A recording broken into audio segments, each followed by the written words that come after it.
ভাতারের কাশীপুরে বিজেপির মহামিছিল, সিপিআইএমকে কড়া হুঁশিয়ারি বিধায়ক সৌমেন কারফার। পূর্ব বর্ধমানের ভাতারের কাশীপুর এলাকায় খাস জমি দখলকে কেন্দ্র করে দিন কয়েক আগে বিজেপি ও সিপিআইএমের মধ্যে অশান্তির ঘটনা ঘটে। বিজেপি কর্মীদের মারধরের অভিযোগ তুলে রবিবার বিকালে কাশীপুর এলাকায় মহামিছিল করল বিজেপি। ভাতারের বিধায়ক সৌমেন কারফার নেতৃত্বে সাহেবগঞ্জ এলাকা থেকে শুরু হয় মিছিল। পরে মিছিলটি কাশীপুর এলাকায় পৌঁছায়। সেখানে পথসভার মাধ্যমে সিপিআইএমকে কড়া ভাষায় হুঁশিয়ারি দেন বিধায়ক। স্থানীয় সূত্রে জানা যায়, কয়েকদিন আগে কাশীপুর এলাকায় খাস জমি দখলকে কেন্দ্র করে অশান্তির ঘটনা ঘটে। অভিযোগ, সিপিএমের পক্ষ থেকে এলাকায় লাল ঝান্ডা পুঁতে জমি দখলের চেষ্টা করা হয়। যদিও সিপিএমের দাবি, সেই সময় বিজেপির লোকজন জড়ো হয়ে তাদের কর্মীদের উপর হামলা চালায়। এদিনের পথসভা থেকে বিধায়ক সৌমেন কারফা বলেন, সরকারি খাস জমি নিয়ে সিদ্ধান্ত নেওয়ার অধিকার প্রশাসনের। প্রয়োজনে তিনি প্রশাসনকে সহযোগিতা করবেন, কিন্তু সিপিএমকে খাস জমি দখল করার অধিকারকে দিয়েছে। একই সঙ্গে তিনি সিপিএমকে কড়া ভাষায় হুঁশিয়ারি দেন বিজেপির দাবি। এদিনের মহামিছিলে কয়েক হাজার কর্মী সমর্থক অংশ নেন। উপস্থিত ছিলেন 4টি মণ্ডলের সভাপতি সহ বিধানসভা দায়িত্বপ্রাপ্ত বিজেপি নেতৃত্ব কর্মীরা। তবে এলাকায় কোনোরূপ অপ্রীতিকর ঘটনা এড়াতে তৎপর ছিল পুলিশ প্রশাসন। ভাতারের কাশীপুর এলাকায় মোতায়েন ছিল ভাতার থানার বিশাল পুলিশ বাহিনী।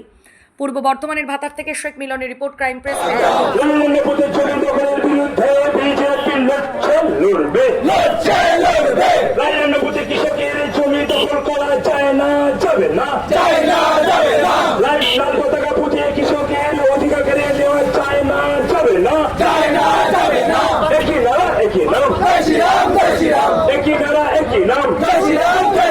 বিজেপি কার্যকর্তা সরকারদের উপর আক্রমণ হলে কেন হারবার সিপিএম জবাব দাও।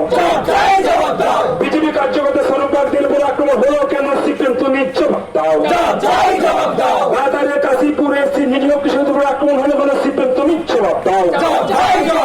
কৃষকদের আক্রমণের বিরুদ্ধে বিধায়ক সৌমেন কারফা লড়বে। 34 বছরের লাশ সন্ত্রাসের বিরুদ্ধে সিপিএমের বিরুদ্ধে সৌমেন কারফা লড়বে। দেশ বিরোধী হিন্দু বিরোধী সিপিএম তুমি হুঁশিয়ার। দেশ বিরোধী হিন্দু বিরোধী সিপিএম তুমি হুঁশিয়ার। সিপিএম এর কালো হাত ভেঙে দাও, গুড়িয়ে দাও। লাশ সন্ত্রাসকারী সিপিএম তুমি হুঁশিয়ার।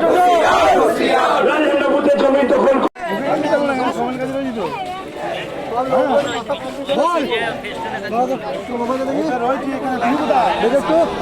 আজকে কর্মসূচি গত 15 তারিখ আমাদের প্রশিক্ষণ শিবির চলছিল ওরগ্রাম ফরেস্ট সংলগ্ন একটি অডিটোরিয়ামে। দেবনাথ বাগদি এরুয়ার বাড়ি, ওনার আমাদের কার্যকর্তা পার্টি।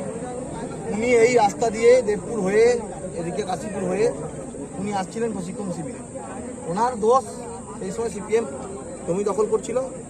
উনি গাড়িটা স্লো হয়ে যায়, ভিড়ের মধ্যে স্লো হয়ে যায়। সিপিএমের জমায়েত ছিল 30-40 জনা। এই গলায় গেরুয়া একটা উত্তরীয় ছিল। বিজেপির লোক বলে বেধড়কা মারধর হয়ে যায়। পরবর্তীকালে সিপিএম এই ধরনের করার পর আমরা যখন খবর পাই প্রশিক্ষণ শিবির থেকে, তখন অনেক লোকজন আসে। তা করতে করতে সিপিএম এখান থেকে পিছু উঠে যায়। আমরা সেদিন মব কন্ট্রোল করে নিয়েছি, আমাদের পার্টির কার্যকর্তা নেতাকর্মীদের কন্ট্রোল করে নিয়েছি। আমি ছিলাম না কলকাতা থেকে, না হলে এখানে সিপিএমের এই যে অফিস, এদের বাড়ি ঘর, কোনো কিছু অস্তিত্ব থাকতো না। এবং আমরা আজকেও যে মিছিলটা ডাক দিয়েছিলাম, সেটা কিন্তু গাজওয়ারি বা অশান্তি করার জন্য করিনি। আমাদের মিছিলটা ছিল শান্তি ও প্রতিবাদ মিছিল। আমরা এলাকায় শান্তি চাই, যেটা নির্বাচনের সময় থেকে আছে। নির্বাচনের পরবর্তী, ভোট পরবর্তী হিংসাও কেউ বলতে পারবে না যে বিজেপি কোনো তৃণমূল বা সিপিএমের উপর প্রচুর অত্যাচার করেছে, জরিমানা নিয়েছে। যেটা তৃণমূল করেছিল, সেই ধরনের নজির নেই। এলাকায় শান্ত এলাকাকে অশান্ত করার জন্য সিপিএম একটা ছক কষছে। আর সিপিএমকে লোক সাপ্লাই দিচ্ছে তৃণমূলের এখানকার প্রাক্তন যিনি বিধায়ক আছেন, তিনি ওনার পুরনো বন্ধু দোসর বামসরের কমরেডকে লোক সাপ্লাই দিচ্ছেন এবারের তৃণমূলের প্রাক্তন বিধায়ক। এবং এরুয়ার হাটকানপুর তারা এখন নিজেদের পায়ে দাঁড়াতে পারছেন না, তাই বামসরের স্ট্যাচার, বামসরের দু কাঁধে দুটো লাঠি ভরে এরুয়ার এবং হাটকানপুরকে চলতে হচ্ছে। লোক তুলে দিচ্ছে যে আমরা বেরোতে পারবো না। এখনো সিদ্ধান্ত নিতে পারে নাই যে কালীঘাট তৃণমূল না নিমতলা তৃণমূল না ঋতব্রত তৃণমূল না কোন তৃণমূল। এদের মধ্যে প্রচুর ডিভিশন আছে, সেই জন্য এখন এরা কেউ প্রকাশ্যে বেরোচ্ছে না। আর এদের যারা লোকজন বলছে আমরা আর বাঁচাতে পারবো না, চলে যা। আমার বন্ধু আছে কমরেড, বামসরে চলে যা। আজকের এই মিছিল থেকে বামেদের কি বার্তা কি আমরা দিতে চাইছি? বার্তাই নয়, আপনারা গণতান্ত্রিক পদ্ধতিতে করুন, পুলিশ প্রশাসনের কাছে পারমিশন নিন, মিটিং করুন, মিছিল করুন, কেউ আটকায়নি। পঞ্চায়েত ভোট আসবে, নির্বাচনে প্রতিদ্বন্দ্বিতা করবেন, পাবলিক যদি ভোট দেয় জিতবেন, আর যদি পাবলিক ভোট না দেয় জামানত বাজেপ্ত হবে। তো সেটা আমাদের কোনো বক্তব্য নেই। জমির বিষয়ে সরকারি ভূমি রাজস্ব দপ্তর আছে, সর্বোপরি বিডিও এখানকার প্রশাসনিক উনি অথরিটি, ওসি আছেন, অনেক কটা চেয়ার আছে। একটা চেয়ারে জাস্টিস না পেলে আরও সেই চেয়ারগুলোই বলা যায়। আমি যতক্ষণ ক্যান্ডিডেট ছিলাম তখন বিজেপির ক্যান্ডিডেট ছিলাম। মানুষ এখানে ভোট দিয়ে জিতে যাওয়ার পর আমি এখানে সিপিএম, তৃণমূল, কংগ্রেস, বিজেপি সবার এমএলএ, সবার বিধায়ক।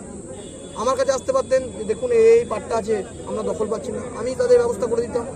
কিন্তু তুমি রাতারাতি কিছু কটা গরিব লোক যারা জানে না, কাগজপত্র বোঝে না, তুমি তাদেরকে লেলিয়ে দিয়ে ট্র্যাক্টর ফাল ক্যাজুয়াল নিয়ে চষে দিচ্ছ। এদিকে ভয়ে আসছো যে বিজেপি আটকাতে, বিজেপি এলে তো দুশোটা লোক নিয়ে আসতো। বিজেপি একটা লোক মোটরসাইকেলে পেরেছে, তোমাদেরকে কিছু করতে এসছে? তুমি তাকে গেরুয়া উত্তরি আছে বলে নিজেদের কমে মারতে লেগে গেলে।